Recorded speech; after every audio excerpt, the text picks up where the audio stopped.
कहानी की शुरुआत देहान हाई स्कूल के एक सीधे साधे स्टूडेंट गोंगमिन से होती है। गोंगमिन की आंखों के सामने उसका क्लासमेट पार्क डेस्क स्कूल की बिल्डिंग से कूदकर अपनी जान दे देता है। एक फ्लैशबैक में दिखाया जाता है कि आखिर डेस्क ने ऐसा क्यों किया था। दरअसल क्लास का एक अमीर और बिगड़ैल लड़का हान जून होंग एक टीचर से बदतमीजी कर रहा था। डेस्क ने उस टीचर का साथ देते हुए जून ह्यूंग का विरोध किया। बस इसी वजह से वो जून ह्यूंग और उसके दोस्तों के निशाने पर आ गया। वो सब डेस्क को बुरी तरह टॉर्चर यानी बुली करने लगे और गोंगमिन को इस शर्त पर छोड़ दिया कि वो डेस्क की मदद नहीं करेगा। गोंगमिन ने पहले सोचा था कि वो इसकी शिकायत बाकी टीचर्स से करेगा, लेकिन उसने देखा कि खुद स्कूल के टीचर्स जून हुंग और उसके पिता गु ग्वांगपिल से थर-थर कांपते हैं। टीचर्स आपस में बात कर रहे थे कि कैसे 2 साल पहले एक स्टूडेंट ने कैंची से एक टीचर की जान ले ली थी, इसलिए वो बच्चों के मामले में नहीं पढ़ना चाहते। प्रेजेंट में जब डेस्क की खुदकुशी के बाद पुलिस आती है तो गोंगमिन को लगता है कि अब जून ह्यूंग गिरफ्तार हो जाएगा, पर ऐसा कुछ नहीं होता। जून ह्यूंग और उसके दोस्त बाकी स्टूडेंट्स को फिर सताने लगते हैं और इस बार उनका नया निशाना बनता है गोंगमिन। गोंगमिन इस टॉर्चर से तंग आकर सुसाइड करने की सोचता है, लेकिन डर के मारे बिल्डिंग के कोने से पीछे हट जाता है। एक दिन जॉन ह्योंग का दोस्त ग्वांगसू स्कूल के कॉरिडोर में मजाक मजाक में गोंगमिन को बेरहमी से पीट रहा होता है। बाकी स्टूडेंट्स डर कर मुंह फेर लेते हैं। तभी वहां एंट्री होती है ना हवाजिन की। हवाजिन आते ही ग्वांगसू की जमकर धुनाई कर देता है। जून ह्यूंग बीच में आता है और हवाजिन पर स्टूडेंट को पीटने का इल्जाम लगाकर सबको इस इंसिडेंट का वीडियो बनाने को कहता है, लेकिन हवाजिन डरने वालों में से नहीं था। वो ग्वांगसू को एक और थप्पड़ जड़ देता है, जहां हवाजिन अपना असली परिचय देता है कि वो Korean educational right protection bureau का चीफ इंस्पेक्टर है। वो प्रिंसिपल और टीचर्स पर सीधा आरोप लगाता है कि इन्होंने डेस्क के सुसाइड केस को दबाने के लिए पुलिस को रिश्वत दी थी। हवाजिन साफ कहता है कि इस नए ब्यूरो के पास भ्रष्ट स्कूल और पुलिस दोनों को सजा देने की पूरी पावर है। अकेले में प्रिंसिपल किम हवाजिन से केस बंद करने की भीख मांगता है, क्योंकि उसे डर था कि जून ह्यूंग के पिता गो ग्वांगपिल अगर इलेक्शन जीत गए तो स्कूल को फंड नहीं मिलेगा। हवाजिन इस लालच को लात मार देता है और अपनी टीम से कहता है कि अब वो खुद डेस्क की क्लास का होम रूम टीचर बनेगा। अगले दिन हवाजिन क्लास में आकर अपना इंट्रोडक्शन देता है और डेस्क के बारे में पूछता है। जब एक बुली स्टूडेंट डेस्क की मौत का मजाक उड़ाता है तो हवाजिन उसकी वही क्लास में कुटाई कर देता है और पूरी क्लास को सजा के तौर पर प्लैंक पोजीशन में रहने का ऑर्डर देता है। जून ह्यूंग इसका विरोध करता है तो हवाजिन उसे एक जोरदार थप्पड़ मारकर तब तक डराता है जब तक कि वो अपने घुटनों पर नहीं आ जाता। लंच टाइम में जून ह्यूंग अपनी आदत के मुताबिक लाइन तोड़कर आगे निकलने की कोशिश करता है तो हवाजिन उसे पकड़ लेता है। गुस्से में जून ह्यूंग अपने हाथों से खाने को गंदा करने लगता है, जिसके जवाब में हवाजिन उसे लात मारता है और उसका चेहरा पोचे से साफ करके उसे पूरी कैंटीन साफ करने की सजा दे देता है। जून ह्यूंग सजा पूरी करने के बजाय अपने घर भाग जाता है। हवाजिन सीधे उसके बंगले पर पहुंचता है और उसके पिता को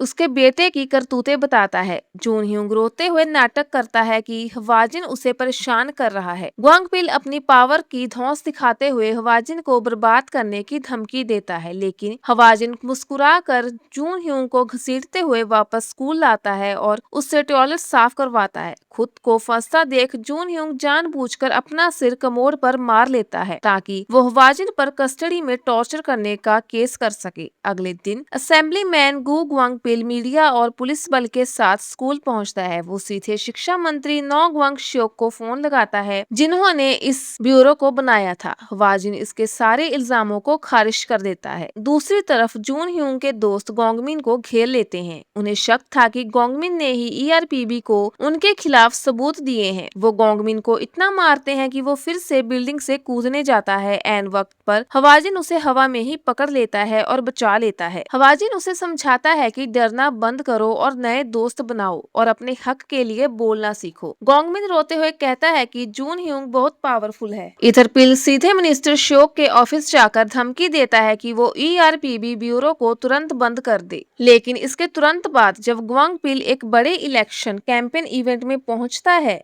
तो वहां मौजूद सभी रिपोर्टर्स के फोन पर कुछ सीक्रेट डॉक्यूमेंट्स और वीडियो क्लिप्स आ जाते हैं। सोशल मीडिया पर ग्वांगपिल के रिश्वतखोरी, सेक्सुअल असॉल्ट और कई गंभीर घोटालों के राज खुल जाते हैं। रिपोर्टर्स उसे घेर लेते हैं और तभी ग्वांगपिल देखता है कि हॉल के पीछे मिनिस्टर श्योक बड़े शौक से मुस्कुरा रहे हैं। ग्वांगपिल को समझ आ जाता है कि यह ईआरपीबी का मास्टर स्ट्रोक था। कुछ ही घंटों में ग्वांगपिल का राजनीतिक करियर तबाह हो जाता है और उसे अरेस्ट कर लिया जाता है। पिता के जेल जाते ही पुलिस टेस्ट के सुसाइड केस को दोबारा खोलती है और ज्यून ह्योंग की बुलिंग की पूरी हिस्ट्री मीडिया में आ जाती है। मिनिस्टर श्योक हवाजिन से कहते हैं कि अब इस केस का आखिरी चैप्टर खत्म करो। स्कूल में जॉन ह्योंग अब बिना पावर्स के एक आउटकास्ट बन चुका था। पागलपन में आकर जॉन ह्योंग उन दोस्तों को क्लास में बंद कर देता है जिन्होंने उसका साथ छोड़ दिया था और क्लास में आग लगा देता है। हवाजिन समय पर आकर आग बुझाता है और जून ह्योंग को उसी के कर्मों के जाल में फंसाकर घुटनों पर ला देता है।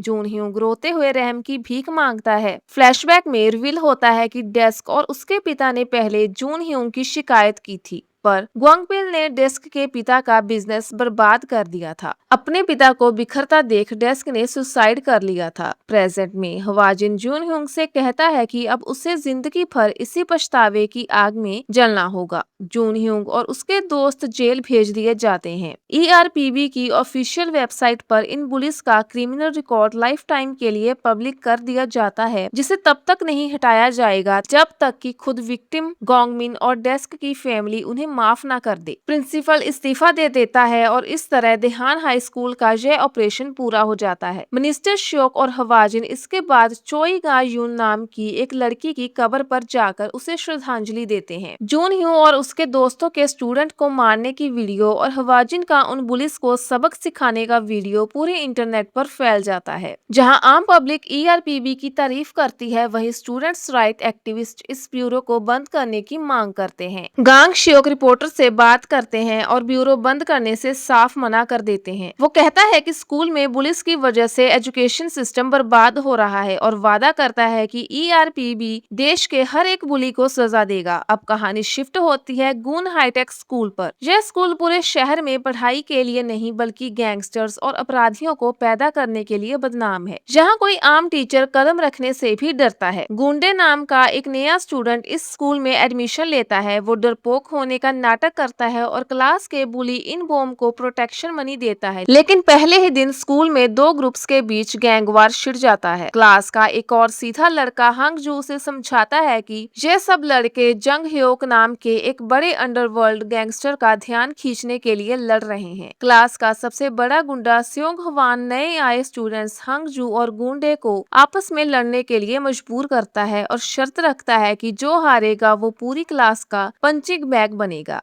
हंगजू जानबूझकर हार जाता है ताकि गुंडे बच सके। इसके बाद सब लड़के हंगजू को बेरहमी से पीटने लगते हैं ताकि वे गैंगस्टर ह्योक को इम्प्रेस कर सके। दरअसल इस स्कूल के एक बुजुर्ग प्रिंसिपल ने हवाजिन और ईआरपीबी से मदद मांगी थी, क्योंकि ह्योक की आलीशान और क्रिमिनल लाइफस्टाइल को देखकर स्कूल के सारे बच्चे पढ़ाई छोड़कर जुर्म के रास्ते पर जा रहे थे। अगले दिन हवाजिन स्कूल में आता है और हंगजू से वादा करता है कि अब पुलिस के दिन खत्म हो चुके हैं। जहाँ एक बड़ा ट्विस्ट सामने आता है। डरपोक दिखने वाला लड़का गुंडे असल में ईआरपीबी का डेप्यूटी डायरेक्टर है, जो सबूत इकट्ठा करने के लिए अंडरकवर स्टूडेंट बना हुआ था। हवाजिन के कहने पर गुंडे सभी पुलिस को उकसाकर स्कूल के जिम में इकट्ठा करता है। हवाजिन वहां आकर उन्हें सीधे चैलेंज करता है कि अगर दम है तो मुझे हराकर बाहर जाकर दिखाओ। दर्जनों लड़के हथियारों के साथ हवाजिन पर टूट पड़ते हैं, लेकिन हवाजिन अकेले ही उन सबकी धुनाई कर देता है। इसके बाद वो सुबह 6 से रात 8 बजे तक का एक कड़ा स्टडी शेड्यूल लागू कर देता है। जब स्योंग हवान और इन बॉम क्लास में हथियार निकालकर हवाजिन पर हमला करने की कोशिश करते हैं तो हवाजिन उनके हथियार मोड़कर उन्हें उनकी सीटों पर पटक देता है। जब इन बॉम बहाना बनाता है कि उसके पास लिखने के लिए पेन नहीं है तो हवाजिन कहता है तो अपनी उंगली काटो और खून से नोट्स लिखो। पुलिस को सबक सिखाने के लिए हवाजिन पूरी क्लास को स्कूल के ऑटोमोबाइल गैराज में ले जाता है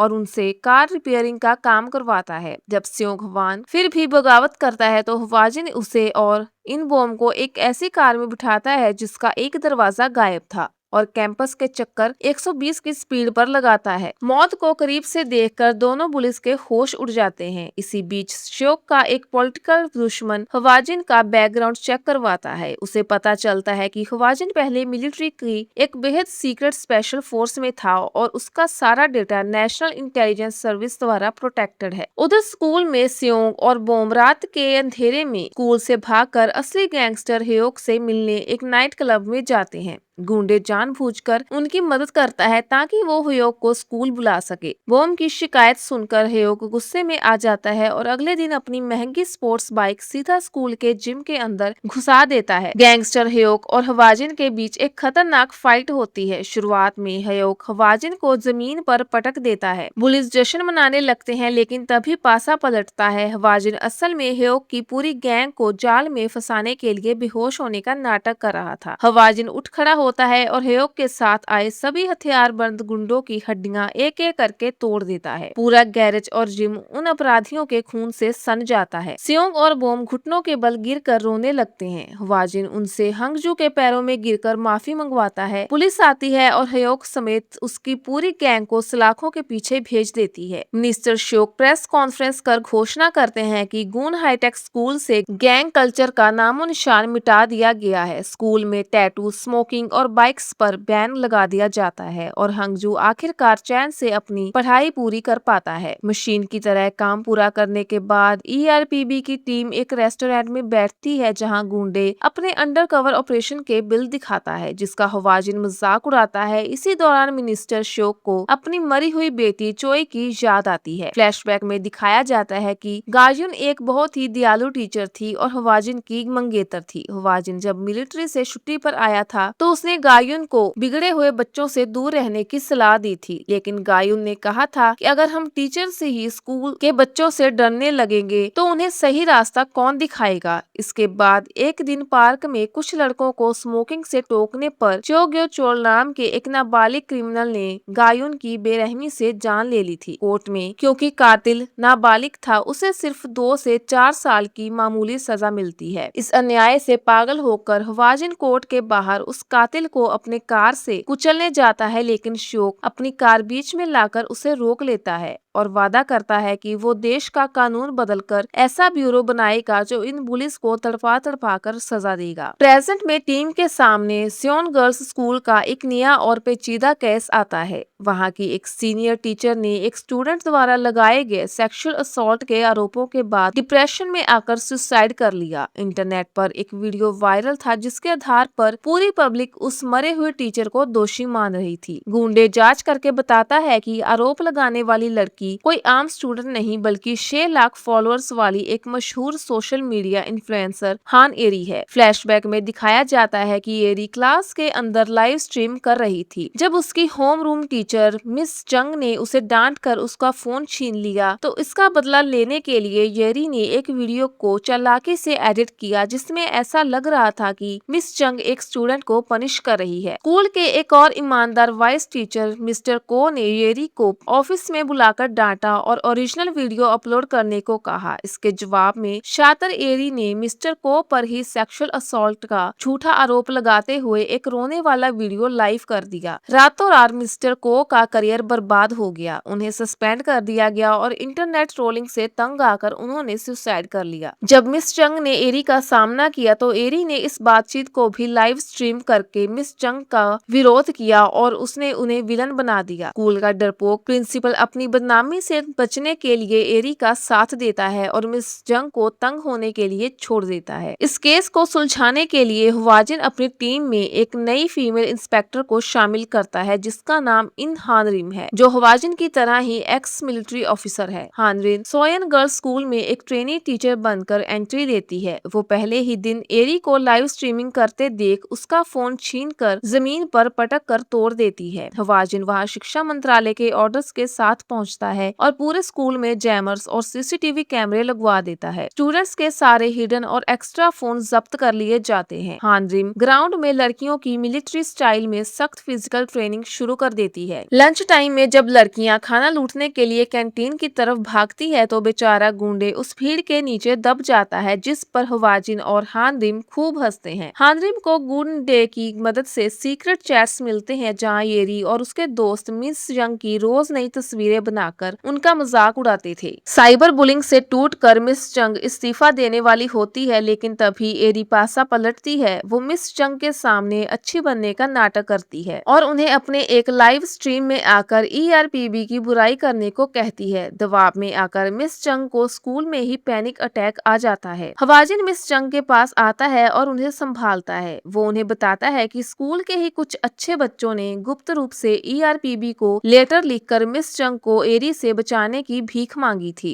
यह जानकर मिस चंग की आंखों में आंसू आ जाते हैं। उन्हें एहसास होता है कि हर स्टूडेंट बुरा नहीं होता। अगले दिन मिस चंग पूरी तरह बदल कर क्लास में आती है। जब एरी उन्हें लाइव स्ट्रीम करने के लिए टोकती है तो मिस चंग उसे बोर्ड पर बुलाकर एक मुश्किल मैथ सवाल हल करने को कहती है। जब एरी नाटक करती है तो मिस चंग स्केल से उसकी हथेली पर दे मारती है और साफ कहती है कि अब मैं तुम जैसे अपराधियों से नहीं डरूंगी। अपनी हार देखकर जेरी बौखला जाती है। वो इंटरनेट पर मिस चंग के खिलाफ नया प्रोपेगेंडा शुरू करने की कोशिश करती है, लेकिन तभी गुंडे उसका अकाउंट ही हमेशा के लिए डिलीट कर देता है और उस ओरिजिनल अनएडिटेड फुटेज को वायरल कर देता है जिसमें एरी मिस्टर को पर झूठा आरोप लगाने की साजिश रच रही थी। सच्चाई सामने आते ही एरी के लाखों फैंस उसके दुश्मन बन जाते हैं। पूरी तरह पागल हो चुकी एरी एक चाकू लेकर सीधे मिस चंग के फ्लैट पर पहुंचती है और उन पर हमला कर देती है। हाथापाई में मिस चंग बालकनी से नीचे गिर जाती है। ठीक उसी सेकंड हवाजिन वहां पहुंचता है और बालकनी से कूदकर मिस चंग को हवा में पकड़ लेता है। हवाजिन खुद अपनी पीठ के बल नीचे खड़ी एक गाड़ी पर गिरता है और मिस चंग की जान बचा लेता है। ऊपर फ्लैट में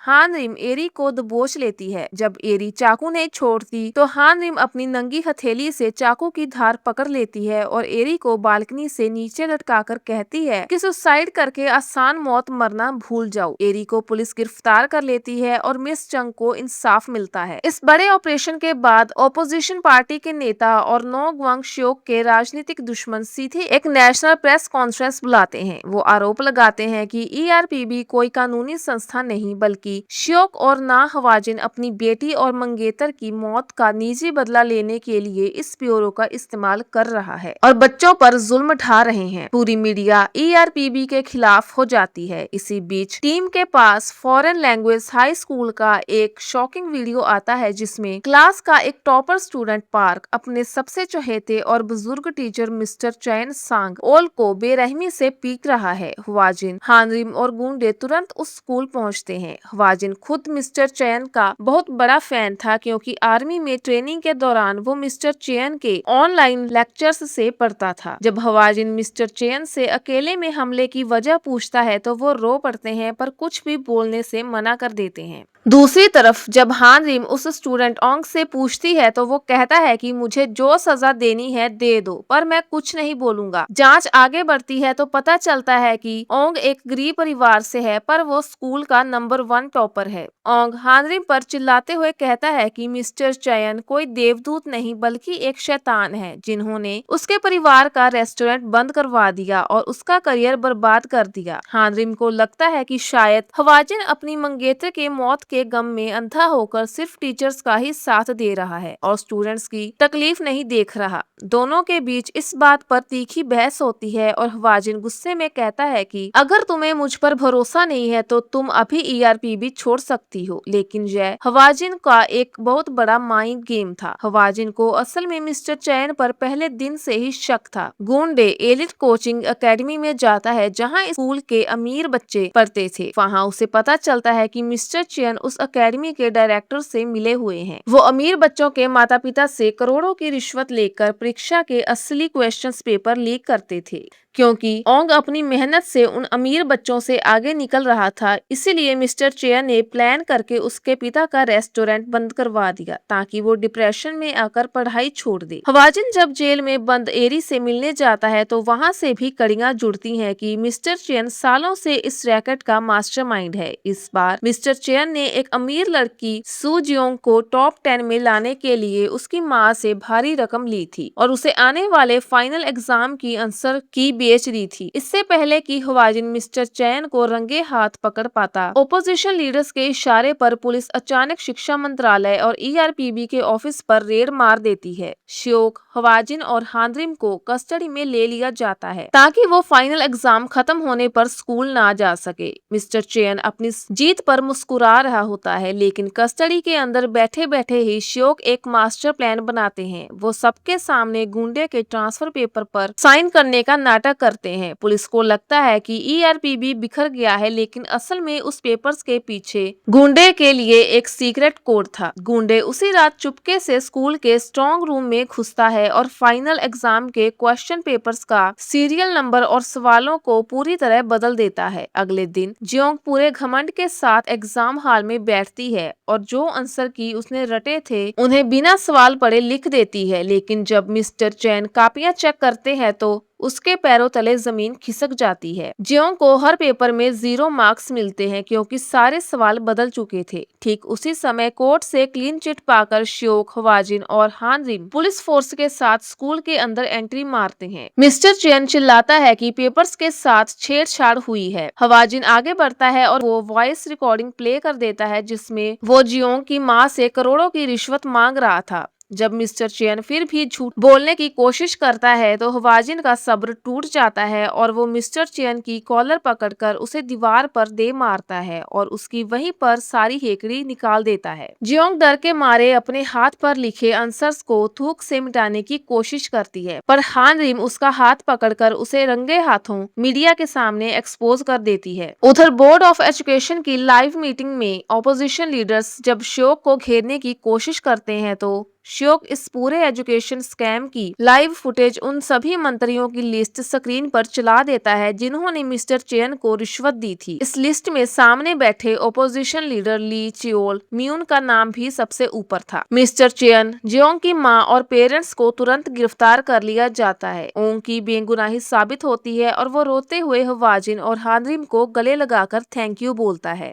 हवाजिन जेल के अंदर मिस्टर चैन और हान एरी की आमने सामने मुलाकात करवाता है, जहां वो दोनों अपनी बर्बादी के लिए एक दूसरे को कोस रहे होते हैं। अगले एपिसोड की शुरुआत होती है हांगजुंग एलिमेंट्री स्कूल से, जहां ग्रेड 1 की टीचर चोई जी सून स्ट्रेस के कारण स्कूल के प्ले रूम में ही खुदकुशी करने की कोशिश करती है, लेकिन ऐसा करने से पहले वो अपनी माँ को एक मैसेज भेजकर अपनी डायरी पढ़ने को कहती है। तभी वहाँ हानरिम पहुँचती है और जी सून को बचाकर उसका मेंटल हेल्थ इवेल्युएशन करवाती है। रिपोर्ट इतनी खतरनाक आती है कि हानरिम उसे एक लंबा ब्रेक लेने की सलाह देती है क्योंकि यह ब्रेक उसकी जान बचाने के लिए जरूरी था। दूसरी तरफ जी सुन की मां अपनी बेटी की डायरी लेकर ईआरपीबी में शिकायत दर्ज करा देती है। अब जी सुन के इलाज के दौरान उसकी जगह लेता है हमारा मेन हीरो वाजिन। वाजिन के लिए स्कूल के शुरुआती दिन किसी बुरे सपने जैसे थे। प्राइमरी स्कूल के बच्चे उसकी एक नहीं सुनते, क्लास में शोर मचाते हैं और अजीबोगरीब सवाल पूछते हैं। लंच टाइम में भी उसे चैन नहीं मिलता। हद तो तब होगी जब एक बच्चे ने टॉयलेट जाने की जिद की और मना करने पर वही पैंट उतारने लगा। वाजिन को भागकर उसे और फिर बारी बारी से बाकी बच्चों को भी गोद में उठाकर टॉयलेट ले जाना पड़ा। मुसीबत यही खत्म नहीं हुई। वाजिन ने एक बच्चे के लिए कागज का मेंढक क्या बनाया, बाकी पूरी क्लास मचल गई। बेचारा वाजिन पूरे दिन सबके लिए मेंढक ही बनाता रहा। एक थका देने वाले दिन के बाद उसे एहसास हुआ कि बच्चों को संभालना कितना मुश्किल भरा काम होता है। कहानी अब फ्लैशबैक में जाती है, जहाँ दिखाया जाता है कि कैसे जी सून की मुलाकात वूजिन की माँ से हुई। हुई थी। शुरुआत में वूजिन की मां ने अपने बेटे का कॉन्फिडेंस बढ़ाने के लिए जीसून से मदद मांगी, लेकिन धीरे धीरे उसका मैसेज बहुत अग्रेसिव और बदतमीजी भरे होने लगे। वो वर्किंग आवर्स के दौरान भी जीसून को परेशान करती, उसके सोशल मीडिया पर नजर रखती और उसकी पर्सनल लाइफ पर गंदे कमेंट्स करती। जब जीसून ने इसकी शिकायत प्रिंसिपल से की तो पेरेंट्स को नाराज करने के डर से प्रिंसिपल ने उसे चुप रहने की सलाह दी। इस हरासमेंट से जीसून पूरी तरह से टूट गई, लेकिन फिर भी उसने हार नहीं मानी। उसने वूजिन के लिए एक स्पेशल प्ले रूम बनाया, जिससे वूजिन में काफी सुधार होने लगा। लेकिन एक दिन खेल खेल में दूसरे बच्चे ने वूजिन को धक्का दे दिया, जिससे गुस्सा होकर वूजिन ने उसे मार दिया। जब दोनों के पेरेंट्स को बुलाया गया तो वूजिन की मां का घमंड सातवें आसमान पर था। मामला बढ़ा तो कमेटी ने वूजिन के पेरेंट्स के खिलाफ फैसला सुनाया। बस इसी का बदला लेने के लिए वूजिन की मां ने जीसून का जीना हराम कर दिया। उसने जीसून पर वूजिन के साथ सेक्सुअल हरासमेंट का झूठा आरोप लगा दिया। इतना ही नहीं, वूजिन का पिता स्कूल आकर जीसून को धमकाता है और उस पर हाथ भी उठाता है। आखिर में वूजिन की मां जीसून का फोन नंबर इंटरनेट पर लीक कर देती है। लगातार आ रही धमकियां और प्राइवेसी छिन जाने के कारण जीसून सदमे में आकर प्ले रूम में अपनी ही जान देने की कोशिश करने लगती है। प्रेजेंट में वाजिन और श्योक इस बात पर चर्चा करते हैं कि कानून टीचर्स को कितनी कम सुरक्षा देता है। श्योक उन बदतमीज पेरेंट्स को सुधारने का जिम्मा वाजिन को सौंप देता है। अब वाजिन अपना खेल शुरू करता है। वो क्लास में वूजिन को ब्लैक बोर्ड पर बुलाता है। जब वूजिन की मां नए टीचर यानी वाजिन को धमकाने आती है तो वाजिन उसकी और उसके बेटे की झूठी तारीफ करके चालाकी से उसका नंबर ले लेता है। इसके बाद शुरू होता है वाजिन का साइकोलॉजिकल टॉर्चर। वो वूजिन की मां को बार बार फोन और मैसेजेस करके अजीब सवाल पूछता है और उसे याद दिलाता है कि कहीं उस पर भी सेक्सुअल हरासमेंट का केस ना हो जाए। परेशान होकर जब वो अपने पति की धमकी देती है तो वाजिन सीधे उसके पति के बैंक पहुंच जाता है। वहां वो सबके सामने घुटनों पर बैठकर माफी मांगने की नौटंकी करता है और मौका पाकर सबके सामने उस आदमी की पैंट नीचे खींच देता है। इस तमाशे के कारण वूजिन के पिता का प्रमोशन रुक जाता है। अब बारी थी स्कूल के डरपोक प्रिंसिपल की। वाजिन के दबाव में आकर इस बार प्रिंसिपल ने पेरेंट्स का पक्ष लेने से इनकार कर दिया और अपनी गलती मानी कि उन्होंने जीसून के मेंटल हेल्थ को नजरअंदाज किया था। वूजिन की मां का गुस्सा भड़क जाता है और वो दूसरे पेरेंट्स के साथ मिलकर वाजिन के खिलाफ मीटिंग रखती है, लेकिन वाजिन वहां पहले से ही मौजूद था। वो सबके सामने वूजिन की मां को एक फॉर्मल नोटिस देता है, जिसमें उस पर खुद अपने ही बच्चे को अब्यूज करने का आरोप था। वाजिन खुलासा करता है कि उसने वूजिन के शरीर पर चोट के निशान देखे हैं। यह सुनकर बाकी पेरेंट्स भी वूजिन की मां के खिलाफ हो जाते हैं। तभी जीसून के पास वूजिन की मां के नंबर से फोन आता है, लेकिन असल में वो फोन वूजिन का था। वूजिन स्कूल आकर रोते हुए जीसून से अपनी मां के बर्ताव के लिए माफी मांगता है। जीसून उसे गले लगाकर शांत करती है। जब वूजिन की मां फिर भी अकड़ दिखाती है और ईआरपीबी में शिकायत की धमकी देती है, तब वाजिन अपना असली रूप दिखाता है और बताता है कि मैं खुद उसी ब्यूरो का चीफ इंस्पेक्टर हूँ। मामला कोर्ट तक पहुँचता है। वूजिन की मां पर लगे सारे आरोप साबित होते हैं और उसे कड़ी सजा मिलती है। उधर शिक्षा मंत्रालय की तरफ से श्योक मीडिया के सामने माफी मांगता है और आगे से टीचर्स को पूरी सुरक्षा और मेडिकल सपोर्ट देने का वादा करता है। एपिसोड के बिल्कुल आखिरी सीन में वाजिन आखिरकार डायरी का अगला पन्ना पलटता है और उसे गायोन नाम की एक लड़की की डायरी मिलती है, जिसमें गूचियोल नाम के किसी शख्स द्वारा दिए जा रहे टॉर्चर का जिक्र था। आखिर कौन है ये गायोन और वाजिन का अगला मिशन?